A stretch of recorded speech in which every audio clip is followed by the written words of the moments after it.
আরে এই পাগল কার কবর খুঁজতেছে? আরে ভাই, এই ছেলে কার কবর খুঁজতেছে? ভাই ওটা তোর মার কবর। কিছুদিন আগে ওর মা মারা গেছে। ওর মা খুব নেককার এবং পাঁচ ওয়াক্ত নামাজ পড়তো। ঠিক আছে ভাই, আমি এই ছেলেটার সাথে কথা বলে আসতেছি। আরে এই ছোট, তুমি কবর কেন খুঁজতেছো? ভাই আমাকে করতে দেন। আরে ছোট, তোমার কি হয়েছে তুমি আমাকে বলো। ভাই আমার মা অনেক কষ্টে আছে।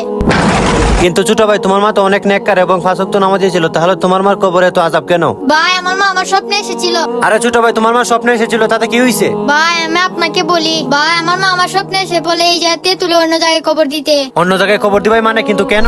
উনি বলেছেন ওনার পাশে নাকি গুনাহগারের কবর আছে।